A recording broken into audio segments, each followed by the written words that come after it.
Greetings, David Norton. It is I, your younger sibling, Timothy Norton. And I'm playing a game of Civilization 5, and it's going meh. It's going meh. It's going okay. I wouldn't say that I'm killing it. This son of a bitch here, Hiawatha, he's over here. He's doing pretty well. He's been able to peacefully expand quite a bit, and I imagine there's more here. Although I don't know because I haven't been there yet. Whereas I've been doing okay too. I got this one here. I got these four. This one I'm really looking forward to developing. Look at all these sea tiles I'm going to be able to put in. Slap down a shipyard there and a lighthouse and get all the bonuses. These are going to be ripping tiles. And it's also got wheat and it's going to be good. But it ain't there yet, and he keeps building wonders before me. I was just building a goddamn wonder over here for this city because, you know, I like to put a wonder in every city. And he beat me to it. Again. He's done it many times. And I look forward to crushing him under my boot heel. Taking all his land, raping his cows, and slaughtering his women. So what I wanted to do is point out a little bit about trade routes. So here's my economy. I have 1,700 gold. This is the cursor. I don't know if you see the cursor. But over here I have 1,700 gold. I'm making 50 gold per turn. But if you look at the breakdown, it says 216 in income. And if you look at the breakdown, 82 from cities, 47 from city connections, blah, blah, blah, but 71 from trade routes. So my trade routes are generating more income than my surplus. So my surplus is 50, but the income from trade routes is 71. That means if I took away the trade routes, I'd be minus 21 gold. Now I'm playing on Prince difficulty. Gold maybe is a little tighter than playing on Chieftain or Warrior or Chieftain or whatever the hell I don't know. If you knock it down a couple of difficulties. I think Prince is right in the middle. There's 3 above and 3 below Prince. But if you were down 1 or 2, I imagine gold would be easier to get. But as you can see in this particular case where maybe this game isn't going very well, trade routes are making me economically viable. If I didn't use them, I would be in deficit right now. I'm actually thinking about getting rid of this land trade route to one of my cities here because he's come along. It's not the greatest place in the world for a city, but a lot of production, not a lot of food here. But I am sending a trade route to it. And these hammers here mean that what I'm doing is I'm giving him production basically with the trade route. I could also be sending him food. But there's no money involved. So if I got rid of that land trade route, I could have another boat trade route. And things that increase land trade routes are this canvassary, and I'll leave the tooltip there, but it basically says you can go farther if you have a canvassary built. It's just a building and you build it in your city, and anyone that has a land trade route coming out of it can go 50% farther. It also says you get plus 2 gold for every land trade route, although, as in this case, not if it's your own city. The corollary to that one is the harbor for sea trade routes. You get 50% increase in range and you get more money from every trade route.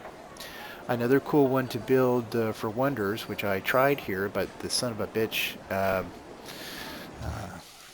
what is it, Hiawatha, that bastard, he built the Colossus before me. But the Colossus gives you an extra trade route. I'd have 7 trade routes right now, and the Colossus gives you an increase in the amount of money you make. Also, I think, where is it? Here. First you get straight up plus 5 gold, and then you get an extra 2 gold for the city. It's more gold, and you get a free trade share, and you get an extra trade route. It's a good one to build if you're thinking maybe you're gonna have sea trade routes. The other one to build probably is I haven't built yet. It's this East India Company, straight up for this basically works the same as the Colossus, only it's a national wonder. You have to have a market in every city. And then really quickly, I will just point out one about the idea of putting a wonder in every city and spreading it out. There's your favorite. Airports. Where the hell's the airports? I don't know. Here it is. So airports have a lot of interesting things. You can put more air units in a particular city, although stacking a bunch of cities in a city is maybe not a great idea, because then if you lose the city, you lose all your entire air fleet. You can see the huge cost. It's 5 gold per airport, so you're kind of paying for this. But you can do the airlifts. But just really quickly, I'll read it out loud. It says 50% of the culture from world wonders, natural wonders, like, I don't know, Mount Fuji nearby, landmarks, which is where you improve the ruins, another reason to improve landmarks, is added to the tourism of the city. And the tourism output of the city, the tourism output from great works, which is, you remember the uh,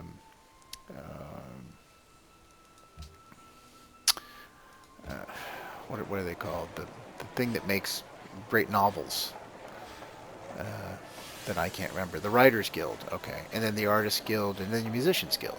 They all produce great works of literature, great works of paintings, and then great musical works.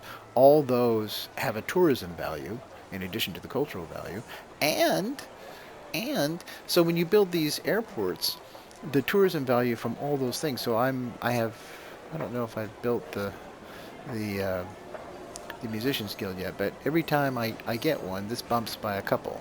Later on in the game, it'll bump by more as I get more bonuses. Um, but that forces, so uh, you build a wonder in every city, you build an airport in every city, your tourism starts to get pretty flexy. It gets pretty strong. So I only have 6 tourism now because I suck. But here's my tourism bar versus, let's say, Russia.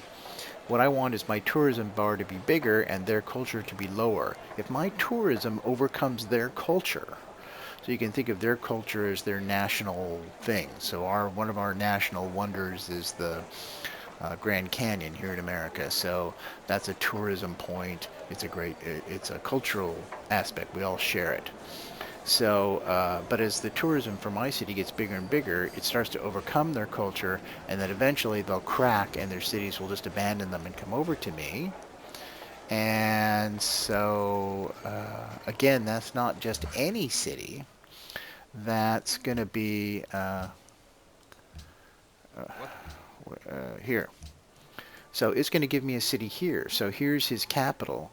If my tourism gets really strong and I overcome him, he'll just give up Osinka, Osinka, Osinka, Osinka. I don't know how to pronounce it. It'll be one of these main cities. It'll be one of these two. It'll be a decent one, and it'll be right next to his main city. So if you can make it happen, yeah, but it will be later in the game. It's not something, you'd have to play that long to get there. And then I thought, oh yes, and there's one more thing, one more argument.